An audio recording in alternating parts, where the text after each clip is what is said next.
నమస్కారం. Welcome to I dream. ధర్మ మార్గం విత్ విజిత కార్యక్రమానికి స్వాగతం. ప్రస్తుతం మనతో పాటు ఉన్నారు శ్రీ జగదాంబ త్రిశక్తి పీఠాధిపతులు బ్రహ్మశ్రీ బెనారస్ గురూజీ గారు. ఇప్పుడు వారితో మాట్లాడి మరిన్ని విషయాలు తెలుసుకుందాం. ముఖ్యంగా మనకు ఎన్నెన్నో సందేహాలు ఉంటూ ఉంటాయి. అవి నిత్య జీవితంలో కానివ్వండి, మనం ఆచరించే విధానాల విషయంలో కానియండి, వాటికి సంబంధించి కొన్ని విషయాలు గురుగారితో మాట్లాడి సవివరంగా తెలుసుకునే ప్రయత్నం చేద్దాం. నమస్కారం అండి. నమస్తే అమ్మ. నేనిది మొదటిసారే వింటున్నా. మీరన్నట్లుగా ఆడవాళ్ళు సంతానం ఉన్న, మగవాళ్ళ సంతానం ఉన్న మోక్షాన్ని పొందుతారు పితృదేవతలు. కానీ సమాజంలో చూస్తే అలా లేదు గదండీ. పితృలు లేని అంటే కొడుకు లేనివాడు పున్నామ నరకానికి వెళ్తాడు అని చెప్పి, ఆడవాళ్ళు ఉన్నవాళ్ళు వాళ్ళసలు ఇంకా అంటే ఆ తల్లిదండ్రులకి ఇంకా అసలు మోక్షం లేదు, నరకంలోనే కొట్టుమిట్టాడాలి అని చెప్పి, ఈ విధానం అంతా చూస్తున్నాం గదా మరి. ఇది తెలియక జరిగినటువంటి అజ్ఞాన ప్రక్రియ అమ్మ. అజ్ఞానం మాత్రమే. అజ్ఞానమే. పూర్తి అజ్ఞానమే. నేను దీన్ని పూర్తిగా ఖండిస్తున్నాను. హ్మ్. అలాంటి పనులు ఎవరైనా చేసినా కూడా అది చాలా తప్పు. మనం దాన్ని ఖండించాలి. హ్మ్. స్త్రీ ఇంట్లో ఒక ఆడపిల్లనే మీకు పుట్టింది. ఇద్దరు ఆడపిల్లలే. పోనీ నలుగురు ఆడపిల్లలే పుట్టారనుకున్నాం. తప్పకుండా మీరు గనక నిజమైనటువంటి ధర్మమైన జీవితంలో ఉంటే, మొట్టమొదటి ఆడపిల్లకి మగ పిల్లవాడు పుడతాడు. ఆ పుట్టినవాడు వీడిని తాతను చేసి దౌహిత్రుడనే పేరుతో మిమ్మల్ని నరకాన్ని దాటిస్తాడు ఈ దౌహిత్రుడు. కూతురు యొక్క కొడుకు అమ్మమ్మని, తాతయ్య. తాతయ్యని నరకం నుంచి దాటించగల శక్తి ఈ మనవడికున్నది. వేదం క్లియర్‌గా చెప్పింది. మరొకవేళ కూతురికి కూడా మగ సంతానం లేని ఎడల? అదే చెప్తున్నా గదా! ఈ ఆడపిల్లల్ని కన్న తండ్రి ధర్మంగా ఉంటే తప్పకుండా నేను చాలామంది నా దగ్గరికొస్తే మీకు తప్పకుండా ఆనందం లభిస్తుంది. మీరు అట్లాంటి బాధపడొద్దంటే మా దగ్గర ఒక శిష్యుడున్నాడు మాకు. అతనికి నలుగురు ఆడపిల్లలేనమ్మా. హ్మ్. పెద్ద అమ్మాయికి ఇద్దరు మగపిల్లలు పుట్టారు. నేను చెప్పాను పుడతారు హ్మ్. అని చెప్పాను. అలాగే వేరే చాలామందికి మగపిల్లలు పుట్టారు అలాగే. హ్మ్. మా స్నేహితులు గూడా కొంతమంది ఇట్లా చెప్పిన తర్వాత వాళ్ళు గూడా ధైర్యం తెచ్చుకున్నారు.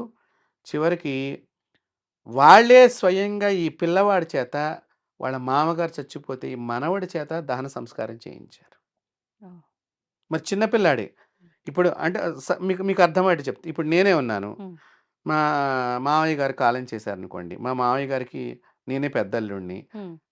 పెద్ద కూతురు తప్ప ఇంకెవరు లేదు. హ్మ్. నా పిల్లవాడి చేతనే ఆయనకు దహన సంస్కారం చేయించడం జరిగింది. మా శిష్యులు. నేను హుహుహు. చెప్పిన మాట విని. ఆహాహా! కారణం ఏంటి? శాస్త్రమే చెప్పాను నేను. అశాస్త్రం ఏం చెప్పలేదు. హ్మ్. దౌహిత్రుడి కింద వాడికి అర్హత ఉన్నది. హ్మ్. చేయించొచ్చు. అయితే నేను బతికుండాను కదా! తలకొరివి ఆయనకి ఆ! పెట్టడం శాస్త్రం మాత్రం దానికి అడ్డంకి ఏమి చెప్పలేదు. చేయించేస్తే నీకు పుణ్యము, నీ కొడుకు కూడా పుణ్యము. ఓకే. అందుకని ఆడది ఎక్కడ వేదంలో అందుకనేనమ్మా హ్మ్. వేదంలో మన దగ్గర మహిళా మూర్తులు గూడా ఉన్నారు. హ్మ్.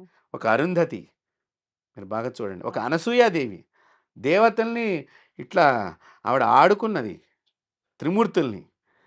ఆ! ఆ! కాబట్టి అలాంటి మహర్షుల యొక్క భార్యలమ్మ వాళ్ళందరూ ఆడవాళ్ళే కదా! అవును. అవును. వాళ్ళని కడుపున పుట్టేదాకా వదిలిందా హ్మ్. అనసూయాదేవి. అవును. కాబట్టి ఆడవాళ్ళలో కూడా అంత శక్తి ఉంటుంది. ఎక్కడ ఆడదాన్ని మనం తక్కువ చేసి మాట్లాడరాదు. కాతే ఆడది దేవతగా ఉంటే బాగుంటుంది. దేవతా రూపంగా కనిపిస్తే బాగుంటుంది. నేటి సమాజంలో అది తగ్గిపోయిందనేదే మా బాధల్లా. హ్మ్. అంటే అన్నీ మారినప్పుడు బ్రతుకు తెరువు మారింది, బ్రతికే విధానం మారింది, తినే అన్నీ మారినప్పుడు అంటే ఆడవాళ్ళు ఉండే విధానం మారటంలో తప్పేముంది అని అడిగే వారికి ఏం చెప్తారు? రోజుకి 24 గంటలు మారిందమ్మా. లేదు. నా చిన్నప్పుడు సోమవారమే అన్నారు. ఇప్పుడు సోమవారమే అంటున్నారు. అది హ్మ్. మారలేదు కదా! ఆ! అప్పుడు ఎండాకాలమే, ఇప్పుడు ఎండాకాలమే. అప్పుడు భారతదేశం పేరు భారతదేశమే ఉంది. ఇప్పుడు అవేం మారలేదే. హ్మ్. మరి అన్నీ మారినియని మీరెలా చెప్తున్నారు? అంటే ఆహ్, మనుగడ. ఏమి మారలేదు. మీరు హ్మ్. మార్చుకున్నారు కావాలని. ఆ! స్త్రీలే పిల్లల్ని కంటున్నారు. హ్మ్. పురుషుడికైతే గర్భం రావట్లేదు. అది మారలేదు ప్రకృతిలో. హ్మ్. చెప్పండి. ఆ! కాకపోతే మీరు లేదు అనుకుని ఇప్పుడు మారింది అని అనుకుంటున్నారు. హ్మ్. కానీ పూర్వపు రోజుల్లో కూడా స్త్రీ రక్షకులుండేవాళ్ళు. ఇప్పుడు రక్షకులు వచ్చారు పోలీస్ డిపార్ట్‌మెంట్‌లో, మిలిటరీలో వచ్చారు. పూర్వం ఉన్నారు గదా! అది లేకపోతే ఝాన్సీ లక్ష్మీబాయి ఎందుకు యుద్ధం చేయగలుగుతుంది? ఆవిడ వెనకాతల ఎంతమంది ఆడవాళ్ళు సైన్యం ఉన్నారు అప్పట్లో. ఆ! స్త్రీలకు స్త్రీలే రక్షకులుగా పెట్టుకున్న రాజ్యాలున్నాయి కొన్ని. హ్మ్. ఎందుకంటే పురుష ప్రవేశం లేదు. ఆ! ఇది ఎక్కడి నుంచి వచ్చిందంటే రాధాదేవి లోకంలో కూడా అందరూ ఆడవాళ్లే ఉంటారు. ఆడవాళ్ళే. మగవాడు ఉన్నాడంటే ఒకడే ఒకడు కృష్ణుడు. కృష్ణుడు కూడా అక్కడ దేవుడిగా పూజింపబడతాడు. అవును. మరి అంటే అక్కడ అందరూ స్త్రీలే కదా! హ్మ్. కాబట్టి మనం ఇవన్నీ మారిపోయినాయి. ఏదో ఇప్పుడు కొత్తగా ఆడవాళ్ళు ఉద్యోగాలు ఏమీ లేదు. శాస్త్రంలో స్త్రీలు ఎప్పుడు ఉద్యోగం చేయాలని కూడా చెప్పబడి ఉన్నది. హుహు. ఆ! భర్త పక్షవాతం వచ్చి పడిపోయాడు. హ్మ్. అంటే అనారోగ్య పరిస్థితిలో ఉన్నాడు. తప్పకుండా ఉద్యోగం చేయవచ్చు. ఓహ్!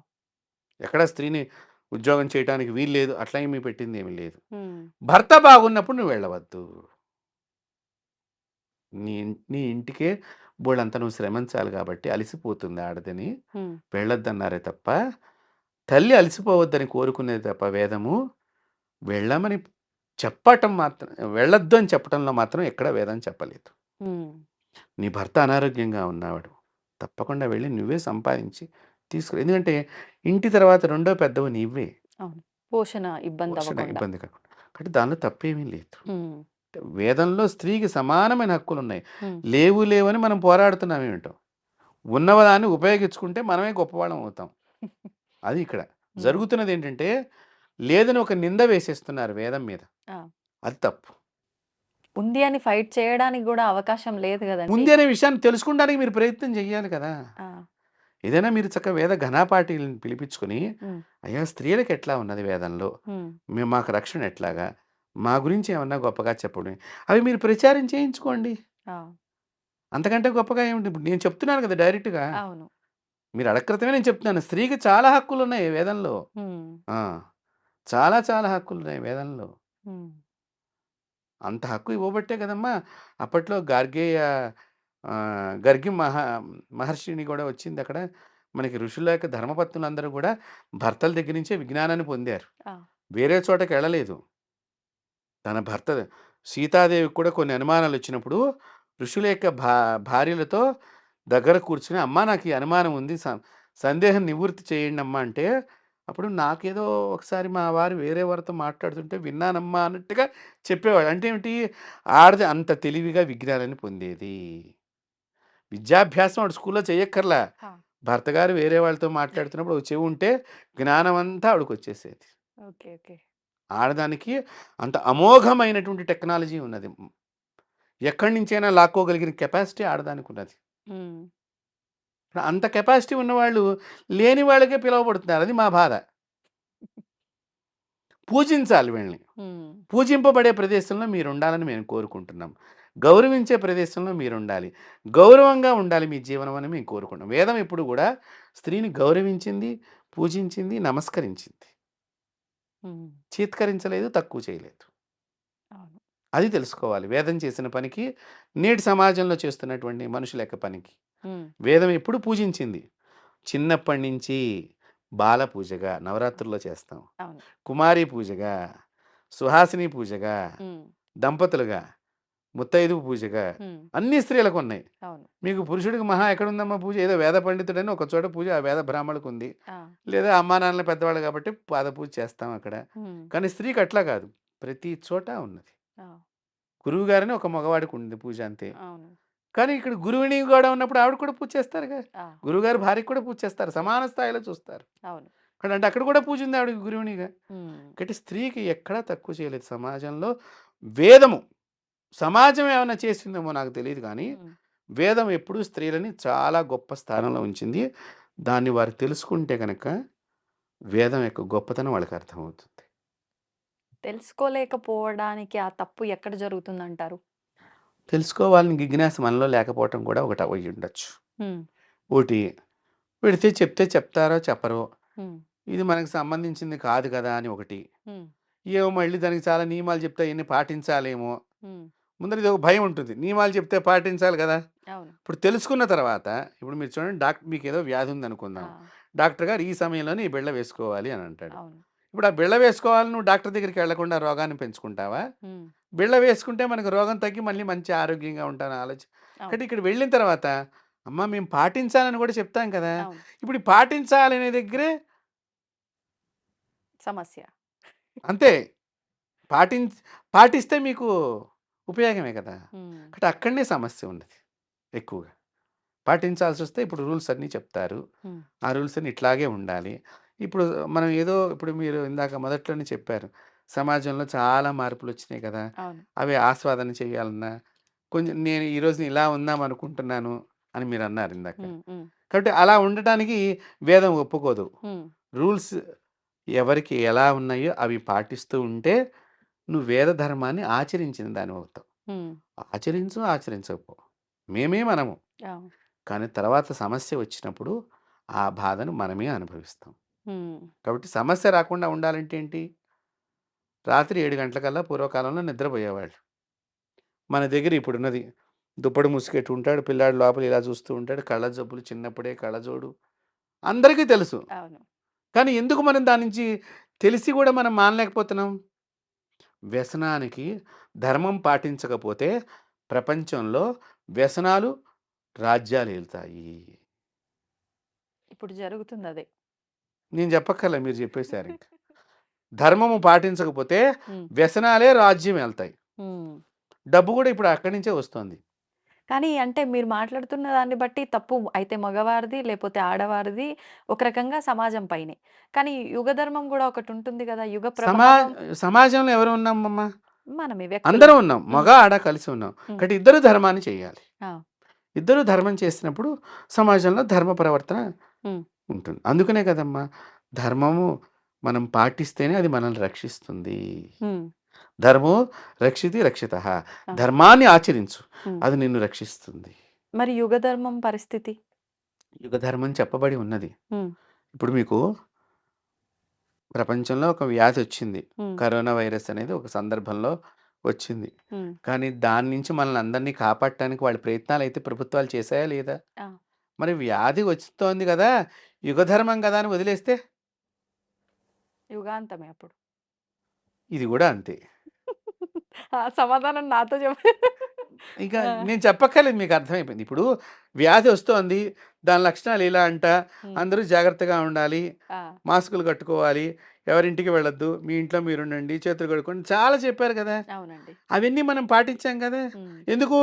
నీకు ప్రాణం పోతుందని భయం ఉన్నది కాబట్టి పాటించావు. అవును. ఇక్కడ ఈ వ్యసనాలు నేర్చుకుంటే వెమ్మటే ప్రాణం పోటల్లా. ఆ! ఆ! ప్రభావం వెంటనే లేదు. లేదు. అందుకు నువ్వు ధైర్యంగా ఉన్నావు. అవును. కానీ ఈ ధైర్యము నిన్ను ఎప్పటికీ ఉంచదు. ఉంచదు. 1, 2 రోజుల తర్వాత నీలో రకరకాలైనటువంటి రాక్షస ప్రవృత్తి వేషాలన్నీ బయటికి వస్తాయి. ఆలోచనలుగా హ్మ్. కొంతమంది ఇంకా ఇంకొంచెం మూర్ఖత్వంగా గూడా ఉంటారు. అంటే ఆరోగ్యంగా పాటించిన వాళ్ళైనా పోక తప్పదు, పాటించని వాడైనా పోక తప్పదు. ఉన్న ఈ 4 రోజుల జీవితాన్ని నాకు నచ్చినట్టుగా నేను లీడ్ చేయకుండా పోతే, నా ఆత్మ మాత్రం శాంతిస్తుందా అప్పుడు? ఇలా మూర్ఖంగా గూడా మాట్లాడతారు. మీరు వినే చా ఉంటారు. చాలా మంచి ఆలోచనే. హ్మ్. నా నా జీవితం. నీ జీవితం నీతో వెళ్ళిపోతే పర్వాలేదు. హ్మ్. నువ్వు కట్టుకున్న ఇల్లాలు ఏడుస్తోంది. నువ్వు కన్న పిల్లలు ఏడుస్తున్నారు నీ అవును. మూలకంగా. అప్పుడు వాళ్ళ జీవితాన్ని పాడు చేసింది ఎవరు? చేతులారా తను చేసినట్టే. మరి ఎందుకు వాళ్ళని ఏడిపిస్తావు? హ్మ్. సరే ఇక్కడనే ఉన్నది సమాధానం. ఆ! మనము చాలా టాలెంట్ మన దగ్గరుంది అనుకుని మనం అడుగుతామమ్మా. అడుగుతాం. కానీ అక్కడనే అజ్ఞానం ఉంటుంది. హ్మ్. ఇప్పటి వాళ్ళ దగ్గర ఉండే అవును. అవును. పూర్వీకులు అలా కాదు. ఆ!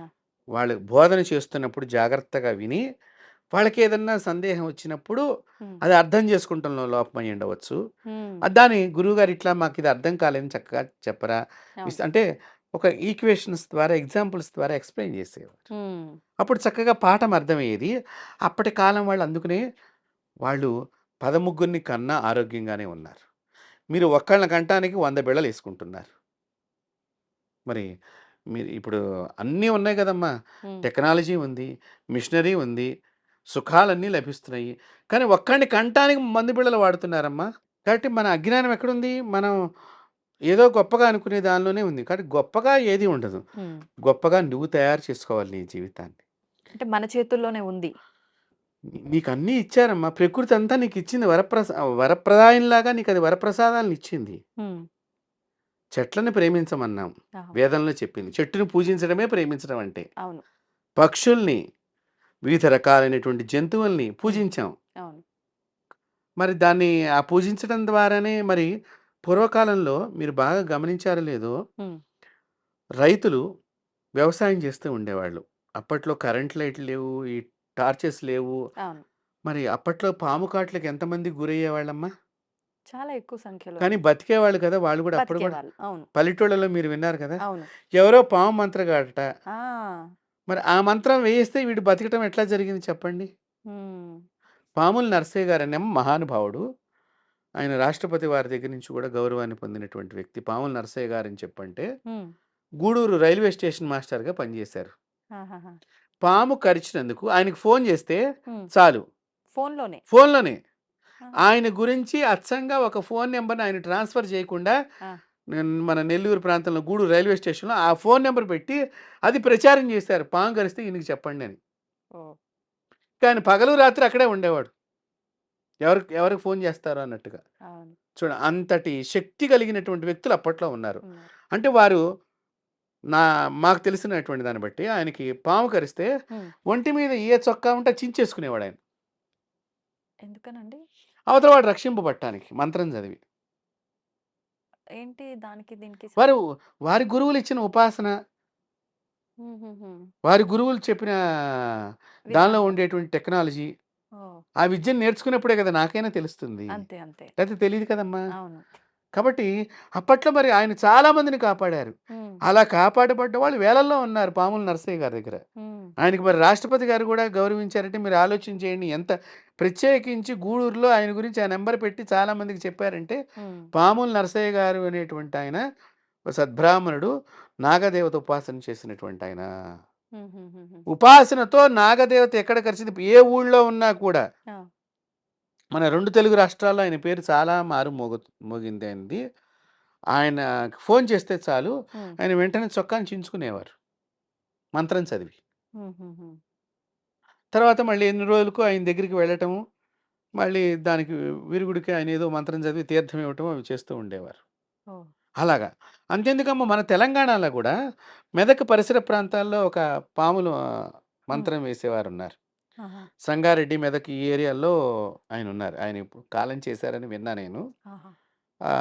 ఆయన ముడి వేసేసుకోమని చెప్తాడు మంత్రం చెప్తూ.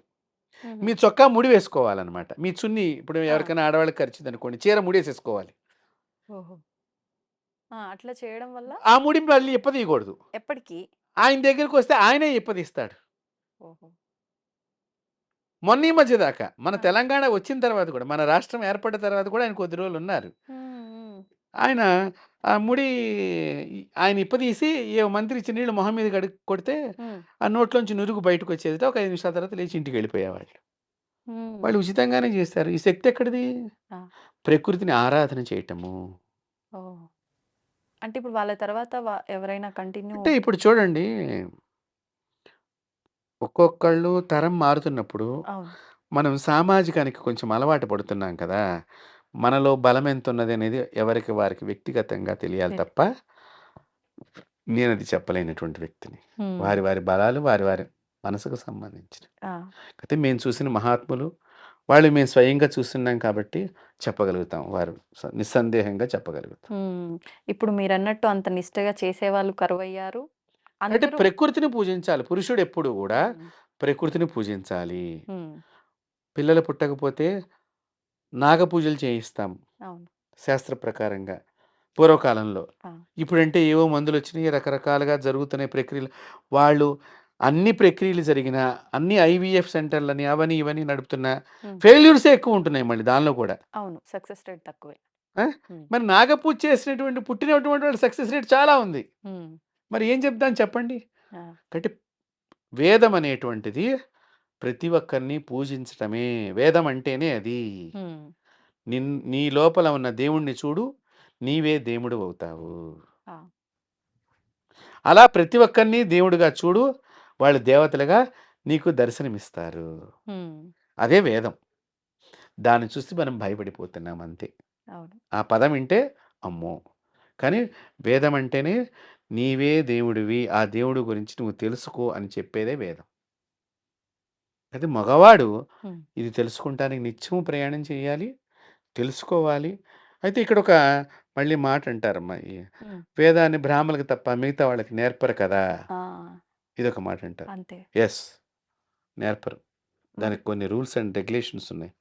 ఇప్పుడు నాకు మనకి మీరు గమనించినట్లయితే చిన్నప్పటి నుంచి కొన్ని వైద్యం మీకు అర్థమైపోతూ ఉంటుంది. తలనొప్పొచ్చింది, సారిడాన్ ఏసుకో. ఏదో ఒకటి మనం మందులు మనకు అలవాటవుతూ ఉంటాయి. ఎవరికైనా తలనొప్పొస్తే ఆ టాబ్లెట్ ఏసుకొని చేద్దాం. నేను డాక్టర్‌నా? కాదు. మరి అనుభవం. నీకది వచ్చినప్పుడు ఇబ్బంది నువ్వు కాబట్టి ఆచరించావు. మరి నేను డాక్టర్‌నని చెప్పి ఎళ్ళేసి హాస్పిటల్‌లో వైద్యం చేస్తే ప్రభుత్వం ఒప్పుకుంటుందా? నీవు చేయించుకుంటావా? ఆహా! తగ్గింది కదా నా వలన ఒకసారి నీకు. మరి చేయించుకుంటావా? వేదము కూడా హ్మ్. దానికి కొన్ని నియమావళి ఉన్నది. హ్మ్. ఆ నియమాలు పాటిస్తే దాని సారాంశం మీకు అర్థమవుతుంది. హ్మ్. దేనికైనా ఒక నియమం ఉన్నది కదమ్మా! అవును. ఒక డాక్టర్ అవ్వాలంటే మనం ఎన్నో పరీక్షలు పాస్ అవ్వాలి. అవును. గవర్నమెంట్ వారు మనకు ముద్రించినటువంటి సర్టిఫికేట్ ఇవ్వాలి. ఒక నంబర్ ఇవ్వాలి. హ్మ్. నంబర్ ఇచ్చి నువ్వు వైద్యం చేయటంలో ఏదైనా పొరపాటైతే నీ మీద ఏదైనా ఇష్యూ వస్తే ఆ నంబర్ రద్దు చేసే అవకాశం వాళ్ళకున్నది. ఆ! మరి దీనికే ఇంతున్నప్పుడు భగవద్ దర్శనానికి సంబంధించిన దానికి నియమాలు చాలా ఉంటాయి. హ్మ్. నియమావళి కలిగిన జీవితం నీలో ఉంటే గురువులు అనుగ్రహిస్తారు నీకు కూడా. అంటే బ్రాహ్మణులు కాకపోయినా పర్వాలేదు. నియమాలు పాటిస్తే హ్మ్. అనుగ్రహిస్తారు గురువులు. ఓహ్! అలా అనుగ్రహించిన వాళ్ళేగా పూర్వం నుంచి ఋషులుగా ఉన్నవాళ్ళు. ఆ! వాల్మీకి బ్రాహ్మడు కాదు. ఆయన రాసిన రామాయణం మేము చదువుతున్నాం. అవును. వేదవ్యాసుల వారు బ్రాహ్మణ కాదు. జ్ఞానాన్ని ఇప్పుడు అంటే ఏంటి? హ్మ్. ఆ తపన నీలో ఉన్నప్పుడు గురువుగారు నీకు ఆటోమేటిక్‌గా వీడి వలన దేశం ఉద్ధరింపబడుతుంది. హ్మ్. ఈ శాస్త్రాన్ని గౌరవిస్తాడు. ఈ శాస్త్రాన్ని నిలబెడతాడనుకున్నప్పుడు గురువు నీకు ప్రసాదిస్తాడు.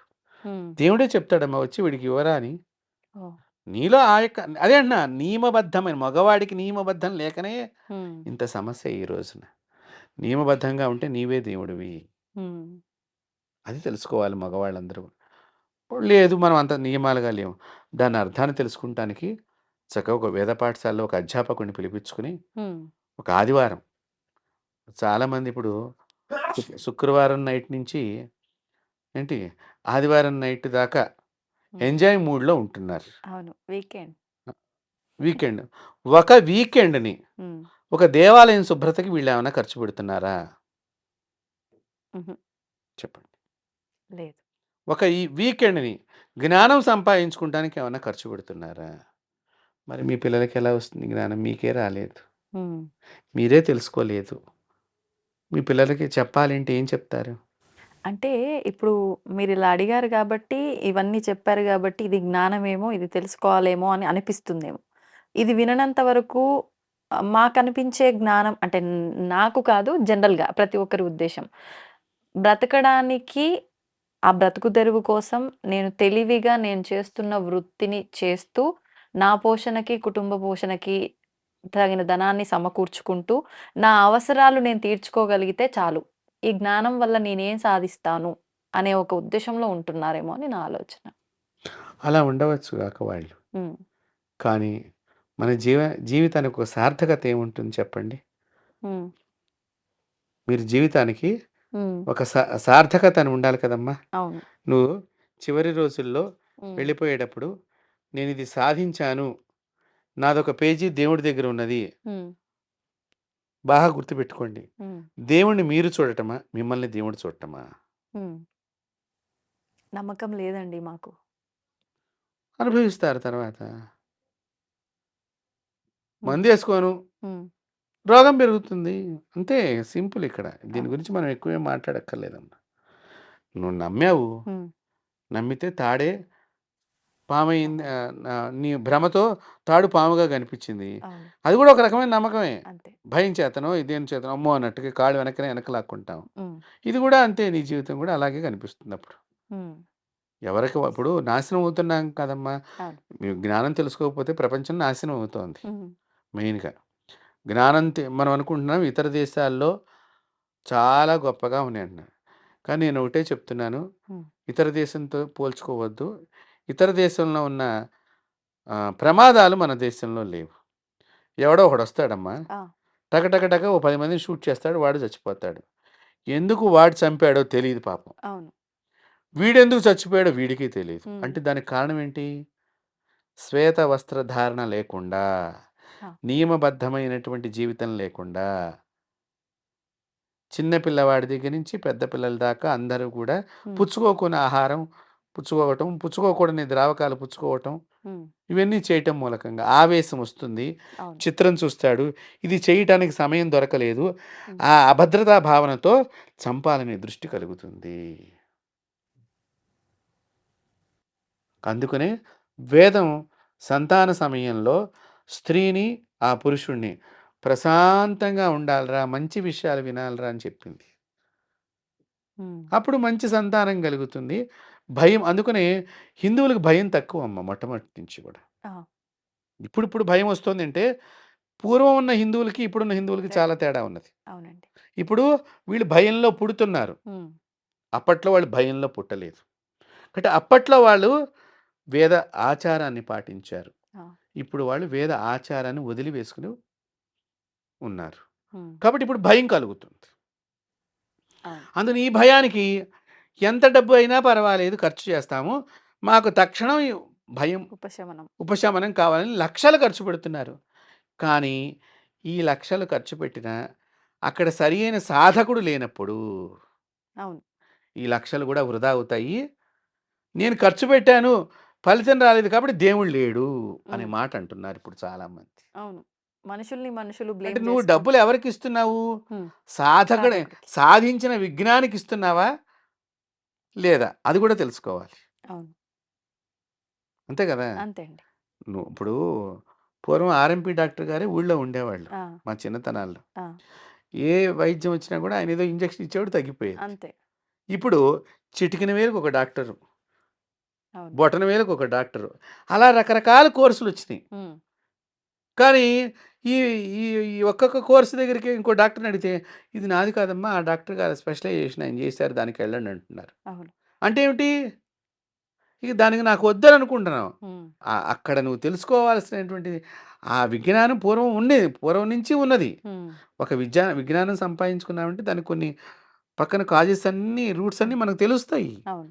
తెలిసినా కూడా మనం చెప్పట్ల. మనకి డబ్బు రాదు. హ్మ్. ఇదే కారణం. నాకేంటి?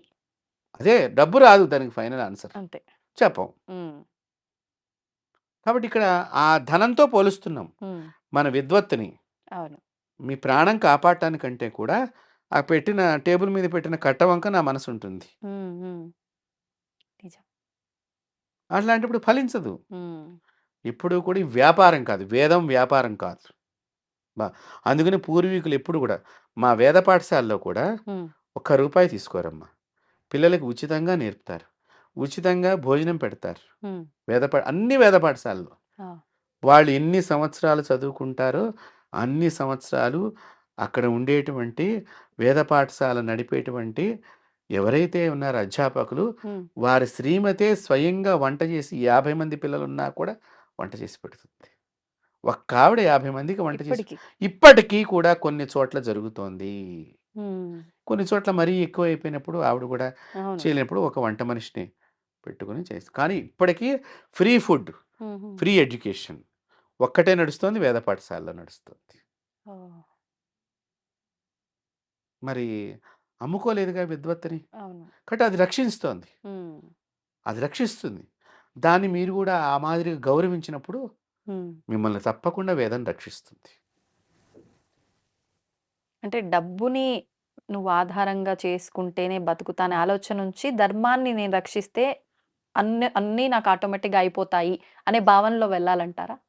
ఇప్పుడు డబ్బు కావాలి. హ్మ్. నేటి సమాజంలో కొంత వ్యక్తిగతంగా మనకి కొన్నిటికి కొన్ని చోట్ల డబ్బు అనేటువంటిది అవసరం అవుతుంది. హ్మ్.